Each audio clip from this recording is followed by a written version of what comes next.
So nath with that G, this means jaw. And then A, whenever you put an A in front of something like asexual or acellular, that means without. So this is without. Right, so that's without a jaw. So that literally means. So these organisms have vertebrae. And so these are the first vertebrates. But they also have a skull. So they're also craniates. So the jawless fish include the lamprey. The lamprey that we have in the Umatilla River and other river drainages and the Columbia River are called the Pacific lamprey.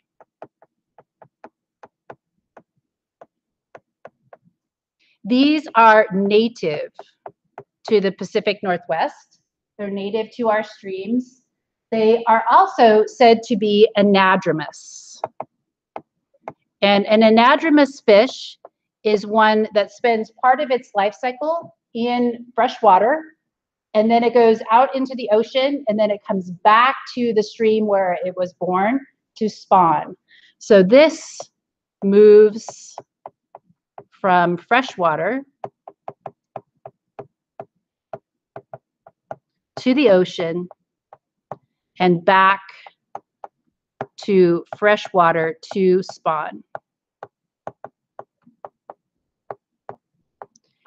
Now, lamprey are not the only anadromous fish, because also salmon would be an example of anadromous fish.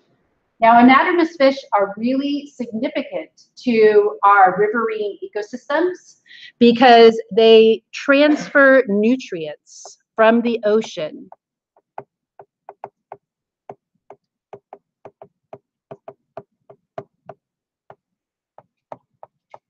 which has lots of nutrients out in the ocean, right? They transfer the nutrients, the energy, right? They get big in the ocean, and then they come back to the freshwater ecosystem.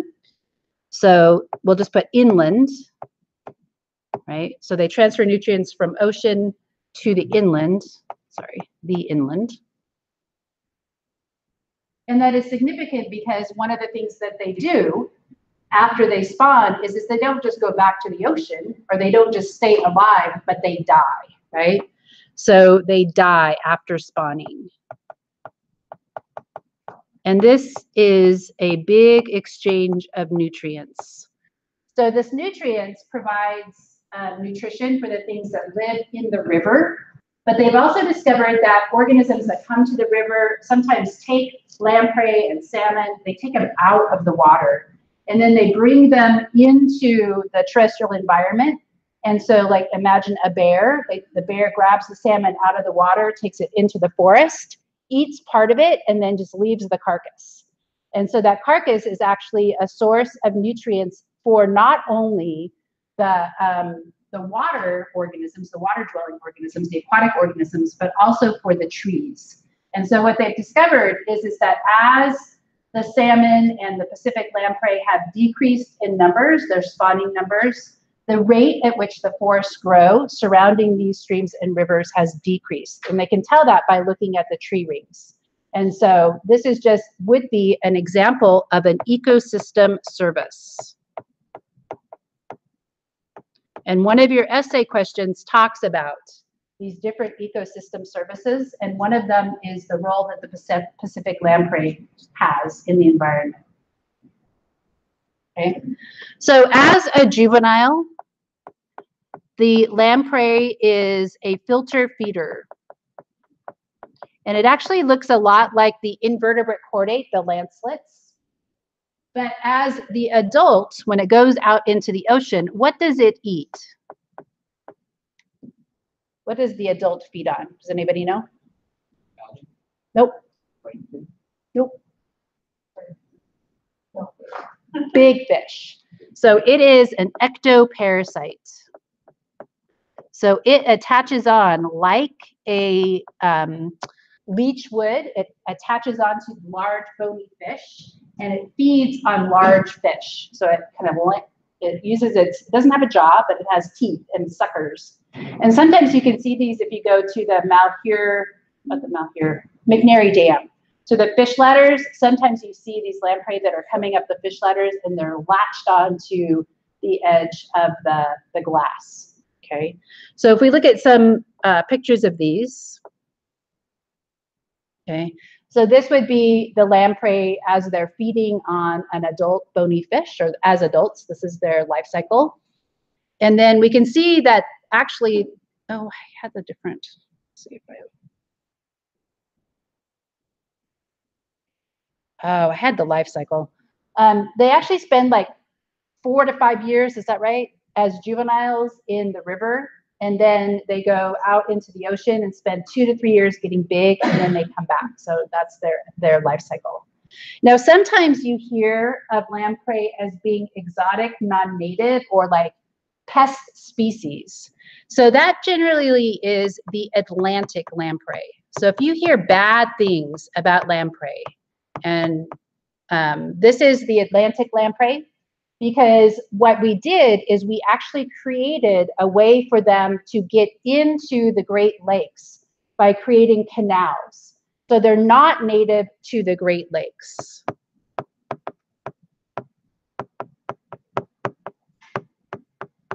So when they got into the Great Lakes, which have, you know, lots of good sport fishing, they become a problem is because they've kind of taken over that ecosystem and have become a pest species.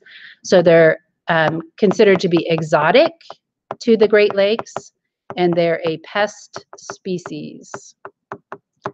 But that is not the Pacific lamprey that we have here. Yes? Is it possible to mistake these guys for leeches? No, because they'll have a vertebrae. Okay, so you can tell. So the leeches would be like soft-bodied. Yeah. These would be, and they're not parasites onto us. Like when they're little, they're not parasites. They're big. This is actually, this doesn't. I had some other pictures I wanted to show. I don't know what happened to them, but they're kind of bigger than this. They can get quite big. Yeah. Okay. So the next group of organisms are called the gnathostomes. So this means, gnath means jaw. So this means that they have a jaw around their mouth, right? So these would be the jawed fish.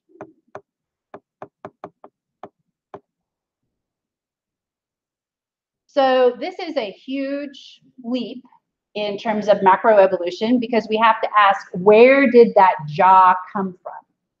So when we look at the evolution of jaws,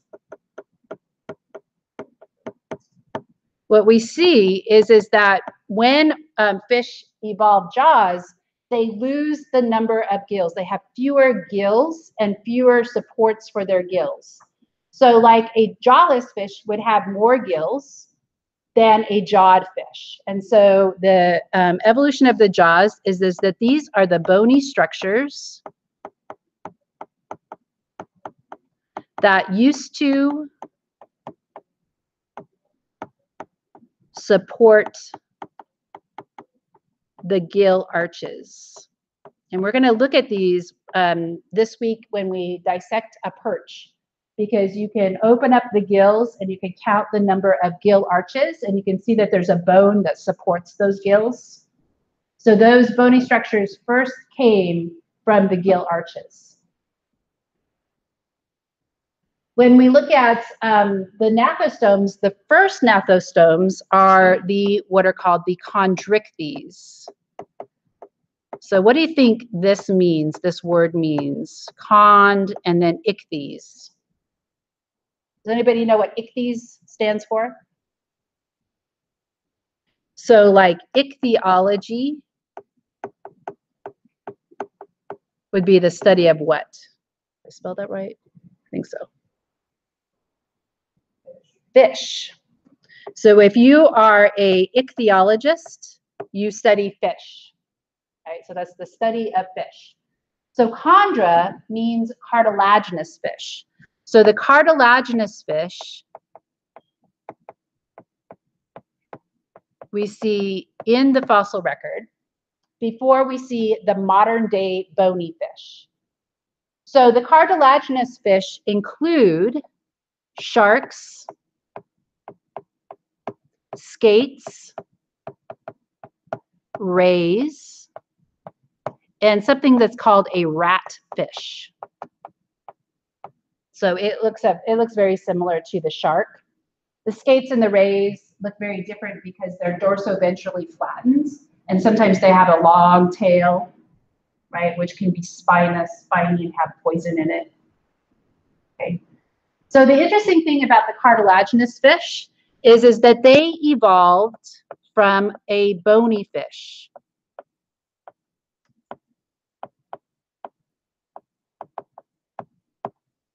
So when we look at the development of our skeleton starts out as cartilage embryonically and then is replaced by bone. So the cartilaginous fish just retain the cartilaginous skeleton. So they retain a skeleton that is primarily composed of cartilage, which is more flexible than bone.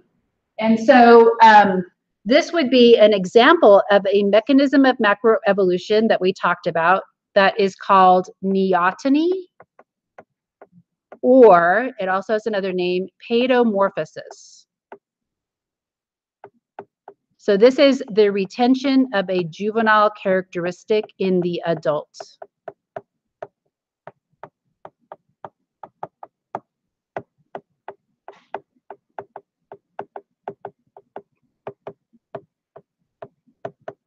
So actually the first bony fish that are found in the fossil record before the sharks, skates, and rays are actually called plated fish. So they have bony plates.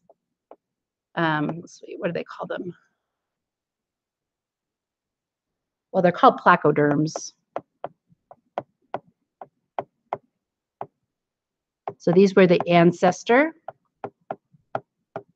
And these had bony plates on them. So placo means plate, derm means skin. So they actually had kind of armor. They actually had a form of armor. And so because they had this, they actually preserved really well in the fossil record. So I'm going to show you a picture of a placoderm or a bony. No, sturgeon are actually considered bony fish. So sturgeon are not cartilaginous fish, although they have more cartilage than typical bony fish, but they're actually grouped with bony fish. Okay, so this is an example of a placoderm, right? This is pretty big. That head is 1/2 meter long, right? Probably wouldn't want to be in the water with this guy, right? And notice that the eyes even have bony plates protecting them. So they were extremely armored. So I don't know why, but these guys went extinct. They would have been very heavy, and maybe they wouldn't have been able to swim very fast. And maybe when the sharks, which are really ancient, when they came on the scene, maybe the sharks outcompeted them and these guys weren't able to survive. Did you have a question, Chris? Nope. Yep. Are those plates like are those like essentially what they bone? Used to eat? Or, yeah. Well, was that what they used to like eat, or? This is just the bone. This is mineralized bone. So this is like a fossil, right? So this bone turned into rock. But these were actually instead of like, well, we have a bony jaw, so that's very similar. But they're, they had plates of bones that protected them. Yeah, but like, how did they eat? Like, did they use? They use their jaws. Yeah. Yeah. So they use the jaw. And I don't know if they really know exactly what they ate. Okay. So chondrichthyes, these are the modern day chondrichthyes. So sharks, skates, that's actually a stingray. So its pointer, right, the tail has venom in it. Isn't that what killed the? Oh, don't bring it up. Okay. Poor guy. Yeah. Yeah, I know. And then the ratfish. Yeah. It was a great way to die. Yeah. It's better than a car accident or a plane crash, right? Yeah.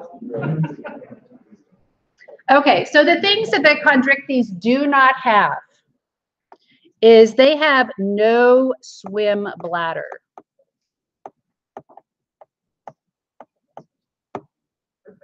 This means that they are not buoyant in the water.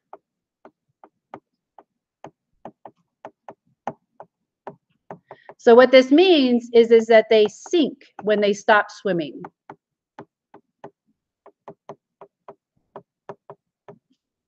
So this means that they have to keep swimming in order to maintain their relative position in the water column. Also to breathe, like if they're swimming, they just kind of, even when they're asleep, they're swimming because water has to go over the surface of their gills to get oxygen. Okay. This is something that when we look at the bony fish, the modern day bony fish, they have a swim bladder. So this would be pre-swim bladder. So if a shark was to die, then it would just sink. It sinks to the bottom, right? Which is interesting when they mate, because I always think I should get a video of this, but I'm sure if you Googled it, you could find a video. So sharks mating, they both swim up to the top.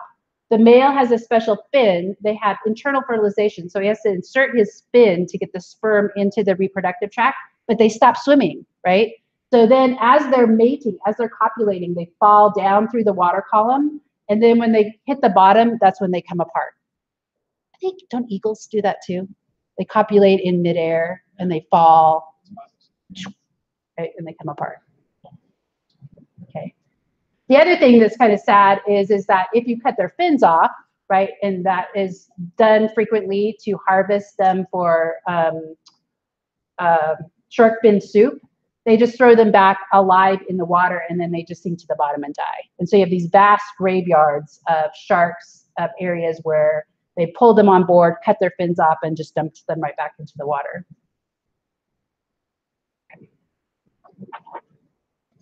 Okay, so let's look at the cladogram that I gave you. Does everybody have that cladogram?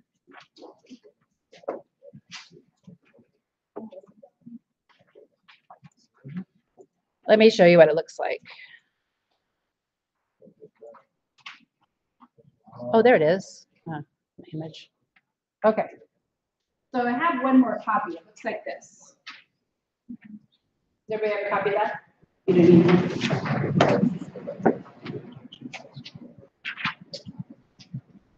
Okay, so this will be helpful when you're studying for your midterm, because remember that these cladograms have all sorts of information graphically presented. So you'll notice here that the chordates include everything except the sea star. Then we have the craniates, which are everybody. We have a cranium, we are craniates. Everybody from the hagfish. And then as you move down, you notice when the vertebrae evolved, so that's significant. Oops. When the vertebrae evolved, when we get jaws, right? And then what is this lung or lung derivative? I'm confused because we are looking at fish. It's not the gills. What is it we just talked about? Swim bladder. Okay. So it is the swim bladder that is going to become the lungs. So the swim bladder is an out pocket of the pharynx. Okay. So if we look at the chondrichthyes, they do not have a swim bladder. Their pharynx just goes right to their gut, right into their digestive system. So there's not an extra tube there, right? But when we start to get lung or lung derivatives, that's when we start to see the ability to breathe air, right? So this is starting right here in the osteichthyes. So instead of chondrichthyes, the osteichthyes are the bony fish. So I'm not going to make you memorize the difference between the types of bony fish. Most of the bony fish are actinopterygii, right? So that would include sturgeon. That includes eels. So this is really important because sometimes they call lamprey eels. Lamprey are not eels because real eels, the true eels, biologically, those are the ones with jaws and they have a bony skeleton and they have vertebrae. So lamprey are not actually technically eels. And then we have actinistia, I guess that's how you say it. That's the lobe fins, and dipnoi is the lungfish. Okay. So notice that we have, starting there with the osteichthyes, we have the lung or the lung derivatives. Okay. So that's in these fish, that would be the swim bladder. Oops. That's okay.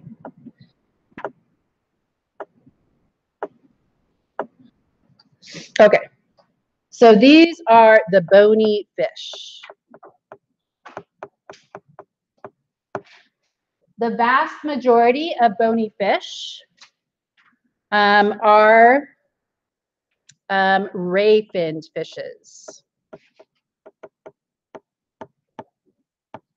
So that's the actinopterygii is the ray-finned fish. So this is the majority. So this includes sturgeon. This includes eels. This includes salmon.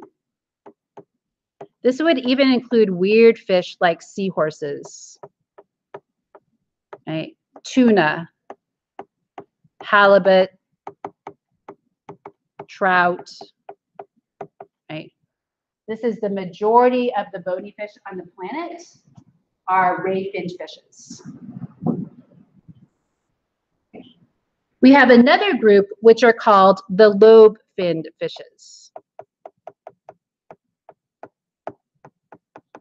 There's only a few examples of these known, and they are generally live in the deep sea. So one example is a coelacanth.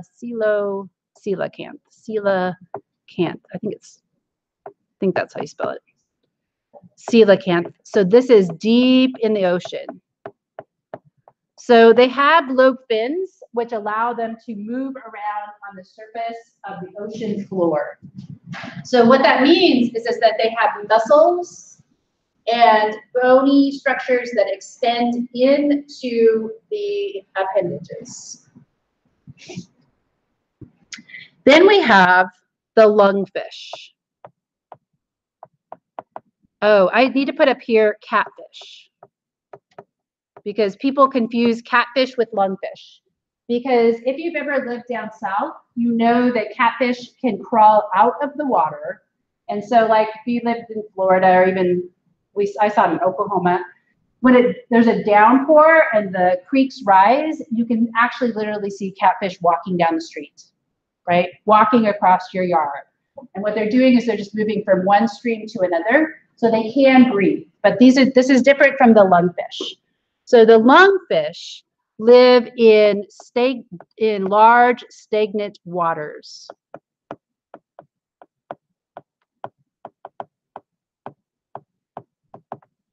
There's all kinds of home videos of catfish walking. You could just type in catfish walking and people take pictures of them and videos of them all the time. So we do not have any lungfish in North America. So this would be like in Africa and South America, primarily, right? So we don't have them in North America. But these guys are able to withstand drying out.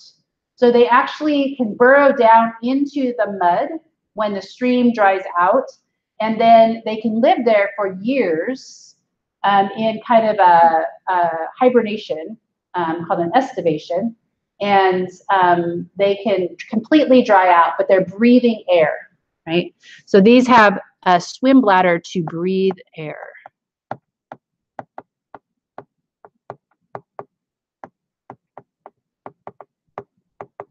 So I have a short little video that shows kind of the life cycle of these guys.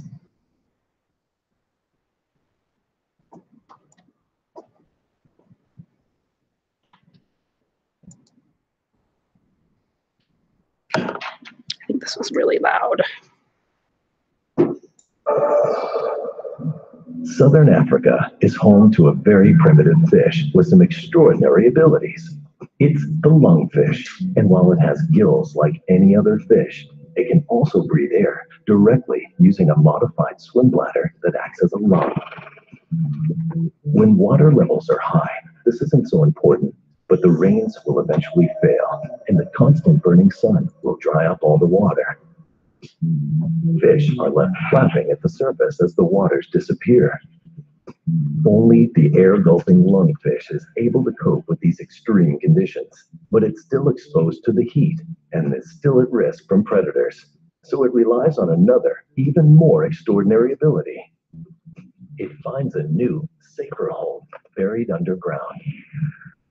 Digging down by eating mud and pushing it out through its gills.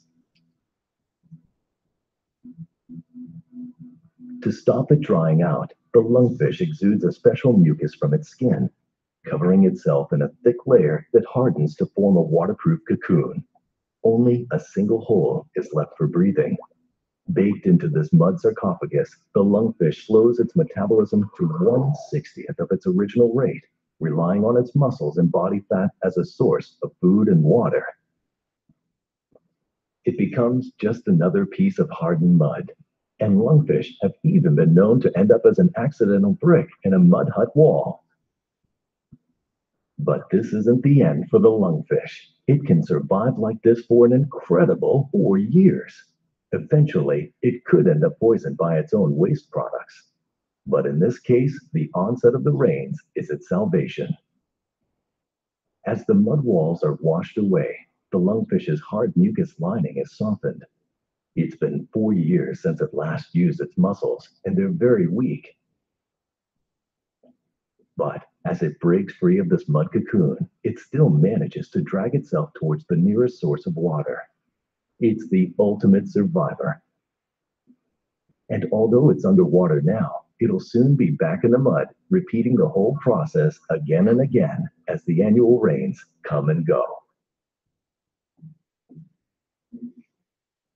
The mud skipper, that is not a lungfish. So that would actually also be the mud skipper can move from one pond to another. And so that would also be an example of a bony ray-finned fish that, bony ray-finned fish rather than a lungfish. Okay. So if we look at these organisms, they have a swim bladder. All of them do.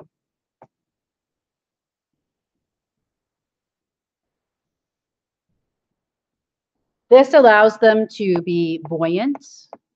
So sometimes you see fish like in coral reef ecosystems where they're like asleep and they're just kind of floating in the water. So they do not sink to the bottom. But this can also be used in some. It is used as respiration. So the lungfish have gills, but they also have the swim bladder that aids in breathing air.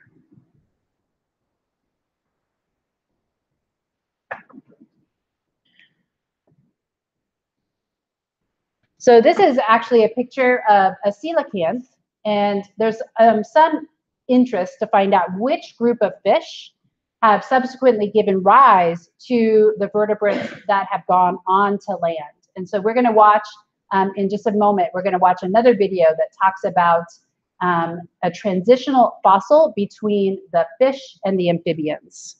So this is coelacanth. This is a coelacanth, which has lobe-finned fish, lobe fins rather than ray fins. It has bones and muscles down into it. So ray fins, rays are just, they are bone, but they're not, they're just kind of like bone spicules that extend in. So they actually can move and use their appendages like feet.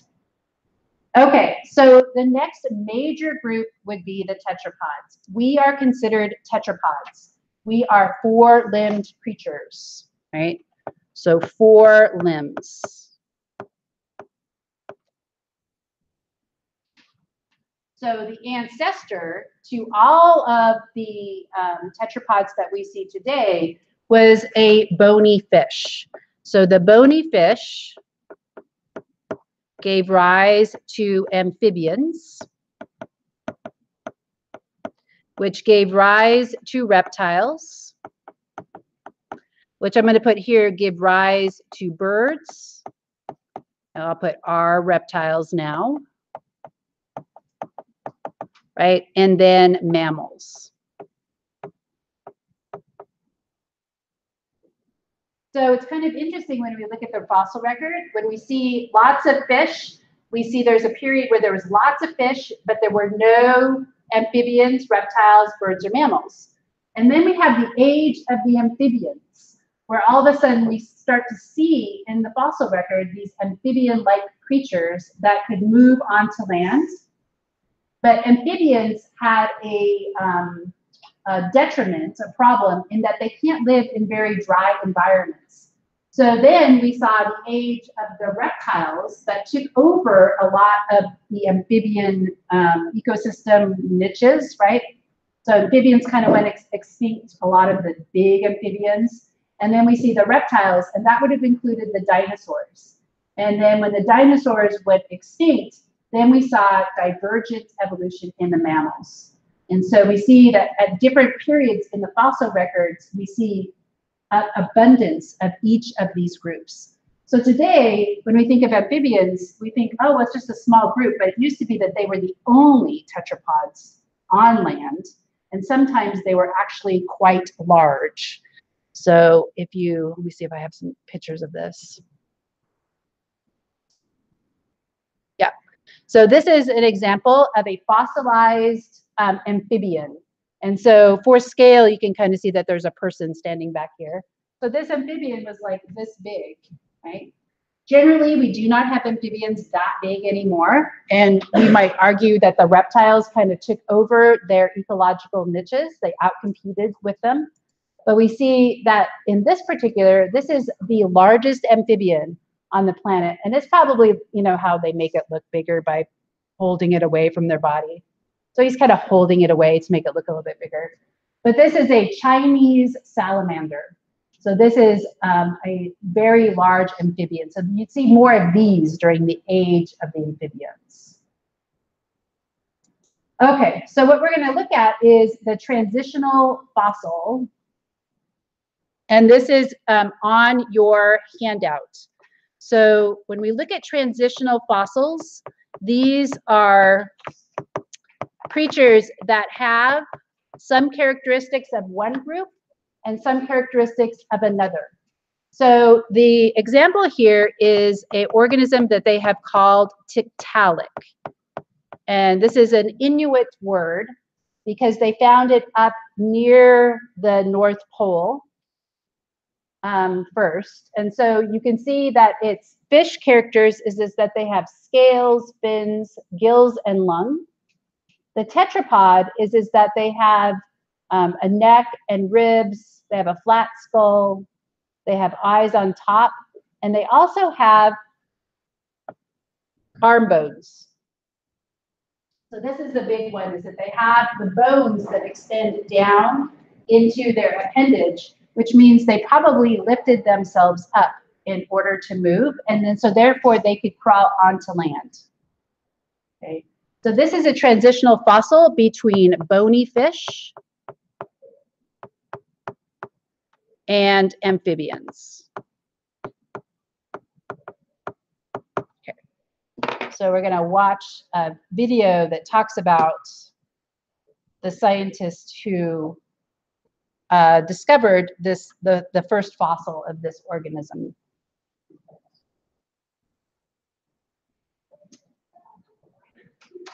And then we'll take a break and go look at our planaria.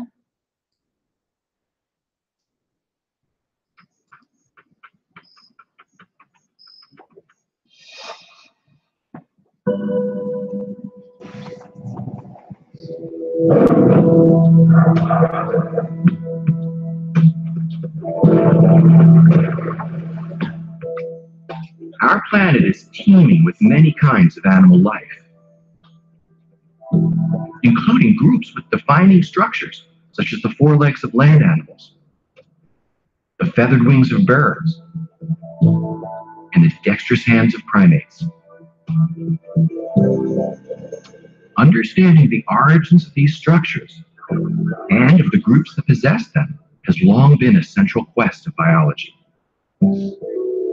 Charles Darwin asserted that each kind of animal must have evolved from pre-existing earlier kinds of animals that lacked those structures. He boldly predicted that buried in the crust of the earth were animals that connected one major group to another. Such transitional fossils would be intermediate in form between earlier and later groups. What made Darwin's prediction so bold was at the time he stated it in The Origin of Species, no such fossils had been found. His critics immediately latched on to the admission that transitional animals are somehow missing from the fossil record. Over the decades, it's become a standard talking point for those who have closed their mind to the science of evolution. There you go. Yeah, this is the stuff. But in fact, since Darwin, paleontologists have unearthed hundreds of transitional creatures that have enabled us to reconstruct the origins of many groups. And even so, searching for such fossils remains a challenging adventure, and finding the right one can change the way we think about the origins of living creatures.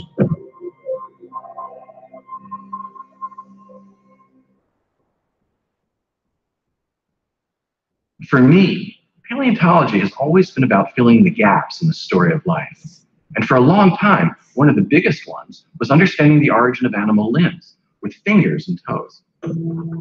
Paired limbs are a feature of many animals, but there's little at first glance that suggests the limbs of different species are related. On frogs, they're springy. On elephants, not so much. They're feathered on eagles, not on bats. But inside the limbs of mammals, amphibians, reptiles, and birds, one finds a common architecture. Here's a dog. Dogs run and jump. What do you have? One bone, two bones, little bones, and then the digits, the equivalent of the fingers or toes. And, of course, here's a bird. It flies. Its limb has been modified into a wing, and it has one bone, two bones, lots of bones, and then digits. The amazing fact is every four-limbed animal walking the earth today has this fundamental pattern: one bone, two bones, little bones, fingers. That pattern suggests a connection between these very different groups of animals. And it's not the only feature they share. They also all have a backbone. They're vertebrates. The history of vertebrates has been captured in rock we can accurately date. Fossils reveal when each of these groups of animals first emerged. The youngest group is the birds. Go further back in time and you'll find the first mammals, and then the first reptiles, and the first amphibians. And then you get to 370 million years ago. Suddenly, there are no four-limbed creatures or tetrapods anywhere to be found. Where the first tetrapods came from has always been one of the great mysteries of biology. I mean, it's not like there weren't animals or vertebrates around 400 million years ago. There were, but they were all fish. Did four-legged animals come from fish? Fish might seem unlikely candidates to be the earliest ancestors of frogs, horses, and humans. They don't even have limbs. They have fins. Despite their different external appearances, there are revealing similarities. First, fish and tetrapods are vertebrates. And early in life, when they are embryos, they look remarkably similar. Finally, DNA analysis shows that fish are tetrapods' closest relatives. All of this suggests four-legged animals did indeed come from fish. But how did a fish with fins give rise to tetrapods with four legs? As a young scientist, I wanted to find fossils that could help answer that question. I knew it wasn't going to be easy. The world's a big place. The Earth is a giant planet, and fossils are very small. So how do you find those things? Well, there's a checklist we run through. We look for places in the world that have rocks of the right age. You know, if you're interested in the origin of dinosaurs, there's one age of rock to look at. If you're interested in the origin of land-living creatures, there's another age of rocks. Then you look for places in the world that have rocks of the right type, the kinds of rocks that are likely to hold fossils. A lot of things have to come together for an animal to be fossilized. For starters, it has to be in the right kind of setting where sediments form. And soon after it dies, it has to be buried, before its remains are ravaged by decay, weather, or scavengers. The dirt and mud burying it has to harden sufficiently to protect what's left for thousands, or more likely millions of years. After which, something, say erosion, has to bring the embedded remains to the surface. And then, someone who cares about such things, like me or my longtime colleague Ted Daschler, has to wander by and find it. The fossils I wanted to find would have been alive in the Devonian era, between 365 and 385 million years ago. But where could we find the right kinds of rocks from that era? But you can still see them in these ledges. I remember sitting in the office, and we were doing this sort of usual banter one day about something geological. We had a college textbook, just thumbing through the diagrams in the book, and boom, there was this figure that changed our lives. I remember seeing that and saying to myself, holy cow, this is what we're looking for. It was a map of North America, which highlighted 3 areas of Devonian rock of just the right type to hold fossil fish moving onto land. 2 of those areas had already been worked on, so we focused on the 3rd, the Canadian Arctic. My heart was racing when I saw that, because, and I'm sure yours was too, I mean, no paleontologist had worked on that, expressly looking for early tetrapods. Then you dug out the aerial photos, and that's when I got kind of terrified. I remember seeing this for the first time, thinking, you gotta be kidding me. Now, look at all this snow, how do you work there?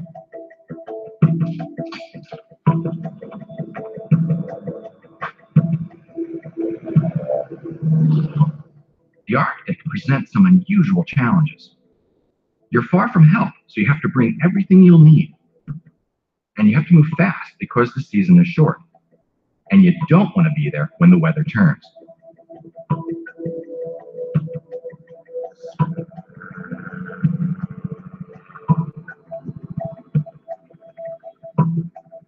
So when the helicopter drops you off the Arctic for the first time, you're standing here saying, what am I doing here? You know, you're thinking, oh, polar bears. That's the first thing you look for. Is there anything on the landscape? Everything white becomes a polar bear when you're first here. The last thing on your mind are fossils. It's hard to believe when you look out across this frozen terrain that once this was a warm, watery world swimming with life. There's this huge disconnect between the present and the past. What we see today is a valley with red and green rocks that are tilted, stacked one on top of the other. But that's not how it was in the past. These valleys have been carved by glaciers that have moved back and forth. And those red and green rocks actually at one point extended across the valley. And they were straight, they weren't tilted. Now look inside the rocks, and what those rocks tell us, that this valley, 375 million years ago, was a giant floodplain. And that floodplain was filled with rivers that swelled their banks and sometimes shrunk, but in those conditions formed swamps and streams of all different sizes. And inside those streams was diverse life, including, we suspected, a fish with features that would ultimately enable animals to walk on land.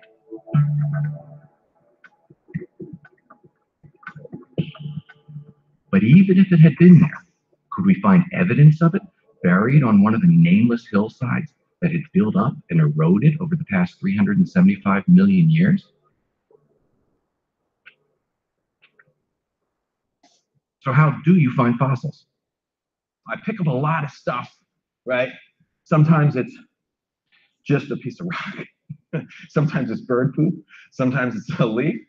But occasionally, you know, it's a jaw with teeth in it. So what you begin to learn is to tell the difference between white, which is not bone, and white, which is bone, teeth, or scale. Once you have that in your mind, then you start to apply that search image to other rocks. Here's another scale here that stands out like a sore thumb. And then we go, if you look around, right here. Okay, so this is the underside of a skull. So you never know where you're going to hit it around here. You know, that's why we keep on looking.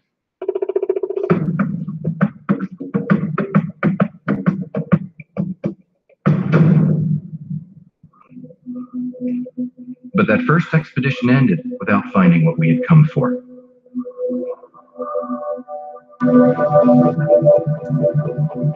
And as our second trip drew to a close, we were still searching. Then, a bit before our scheduled departure, we had a real scare. The team had separated. The idea is everybody needs to return back to camp by radio calls. You guys see Jason? No, I see Jason. You see Jason? I asked you that question. You see Jason? All of a sudden became, where's Jason? This is our youngest member. We were looking out for him the entire season, and no Jason. I mean, my heart was really beginning to race. I hear footsteps outside the tent. There's Jason. His eyes are like globes. And he's like, I found it. I mean, every pocket was burgeoning with bones. He was right, these bones. He's laying them out on the table, one after another. Stay like 24 hours a day. So we ran down to Jason's site. As soon as we came to this bluff here and looked down, we saw why Jason was so excited. Because beneath our feet were fossil fish bones, fragments of fossil fish, many of them, thousands of them. It wasn't just one fish, it was a whole aquarium. It was different species. It got better, because as we walked up the hill and we followed that carpet of fossil fragments, it stopped, meaning it likely came from one layer.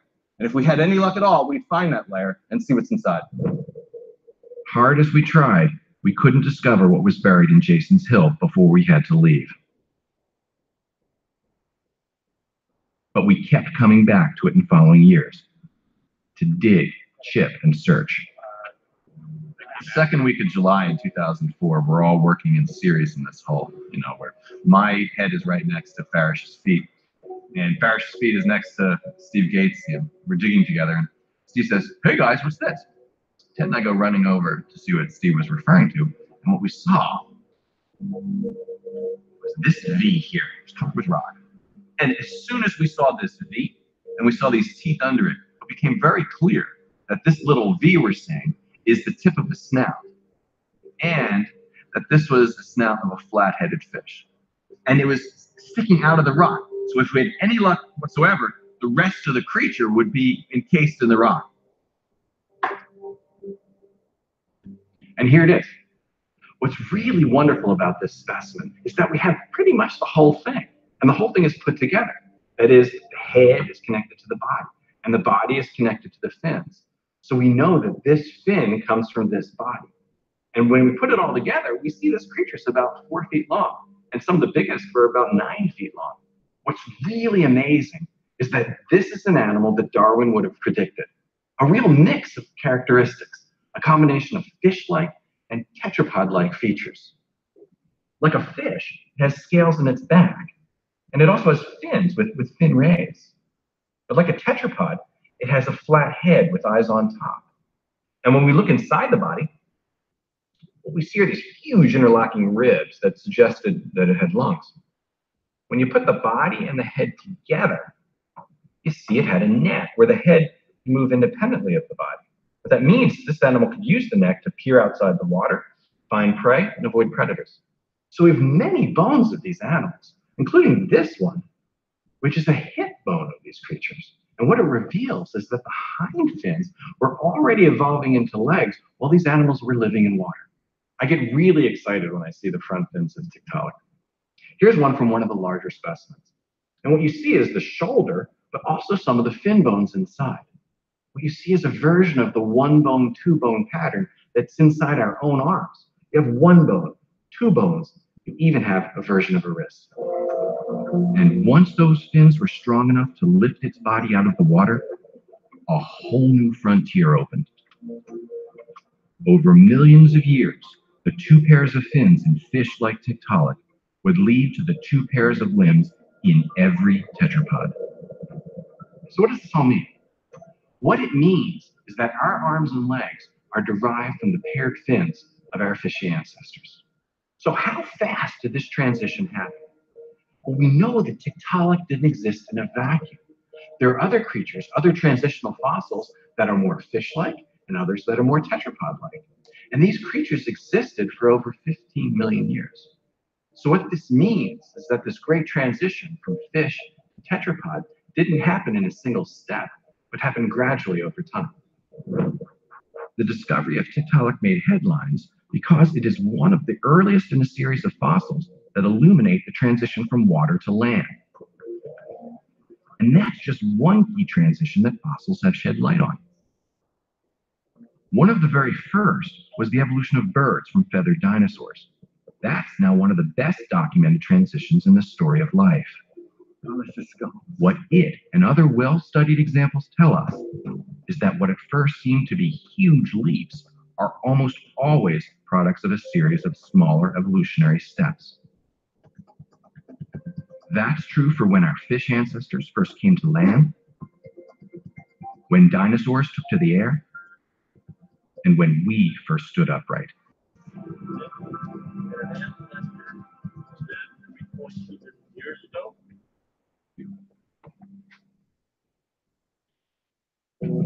Okay.